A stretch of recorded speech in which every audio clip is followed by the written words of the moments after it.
நம்ம என்ன பண்றோம் தெரியுமா?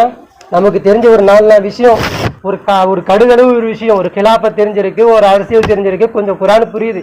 இதை வச்சுக்கிட்டு நம்ம என்ன பண்றோம்னா, நமக்கு நம்ம என்ன பண்ணிக்கிறோம், நான் தாண்டா பர்ஃபெக்ட், இவங்கெல்லாம் வேற வழியில நிக்கிறாங்க, இவங்களுக்குலாம் இதாயத்தே கிடைக்காது, இவங்கெல்லாம் வேற வழியில போயிட்டாங்க, இவங்கெல்லாம் நல்லாவே இருக்க மாட்டாங்க, இவங்களுக்குலாம் கண்டிப்பா என்னது நரகம் தான் அப்படின்றது இவங்களே பிக்ஸ் பண்ணிக்கிட்டு அவங்களுக்காண்டி துவாவும் கேட்காம இவர் எது நல்ல ஒரு மாதிரியும் நல்ல இது பண்ற மாதிரியும் இவருக்கு இவரே முடிவு பண்ணிக்கிட்டு என்ன பண்றாரு, அப்படியே ஒரு மாதிரி தெரியுறாரு.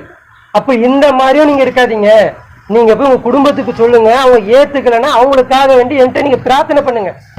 அவங்க நேர்வழி அடையணும், அவங்க நேர்வழி அடைஞ்சிடணும். இப்போ இந்த இந்த பெருநாள் நம்ம அடைஞ்ச முடியா? எத்தனை பேர் நம்ம துவா கேட்டோம் என்னன்னு, யாரெல்லாம் இந்த சமுதாயம் எல்லாரையும் ஒருமித்த கருத்தோட, ஒரு நிலை கோட்டோட, ஒரே செயலோட, ஒரே எண்ணத்தோட நிற்க செய்யலாம். துவா செஞ்சோமா? எவ்வளவு குறுகிய வட்டத்துக்குள்ள நம்ம துவா இருந்தது. யாரெல்லாம் என்ன காப்பாத்து, யாரெல்லாம் என்ன நிவாரணப்படுத்து, யாரெல்லாம் எனக்கு பறக்கத்தை கொடு, யாரெல்லாம் எனக்கு நலன நாடு, யாரெல்லாம் எனக்கு அதை பண்ணு, எல்லாம் எனக்கு இதை பண்ணு, எல்லாம் எனக்கு அதை கொடு, நான் எல்லை கொடு அப்படி சொல்லி தனக்குன்னு கேட்டோமே.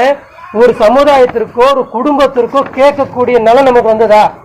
ஒவ்வொருத்தரும் மென்ஷன் பண்ணி, யாரெல்லாம் இவங்க இதாயத்து இல்லாம இருக்கிறாங்க, யாரெல்லாம் இவங்க புரிதல் இல்லாம இருக்கிறாங்க, இவங்களுக்கு நீ புரிதலை கூடு, இவங்களுக்கு இதாயத்தை கூட நம்ம கேட்டோமா? அப்ப எவ்வளவு சுயநலம். இந்த சுயநலம் அல்லாஹ்வுக்கு பிடிக்காது.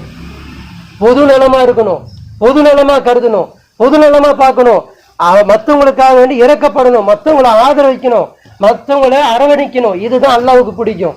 அப்ப சின்ன விஷயம் தெரிஞ்சோடனே நம்ம என்ன பண்றோம், நம்ம ஏதோ உலகத்திலேயே செய்யாத, யாருமே செய்யாத ஒரு விஷயம் நம்ம கண்டுபிடிச்சிட்டேன், எனக்கு தெரிஞ்சிருச்சு, நான் நேரா இருந்தேன், எல்லாரும் என்ன பண்ணுவோம், நேரா நீ சொர்க்கத்தை கொடுத்துருவோம்னு சொல்லிட்டு நம்ம நினைக்கிறோம். இது நம்மளுக்கு இழிவுதான் ஆடும். இது நமக்கு எல்லாம் என்ன பண்ணுவான், அதை கொண்டு நம்மளை வழி தவறி விட்டுருவோம். ஏன்னா நீ திருந்தி எனக்கு யூஸ் இல்லை.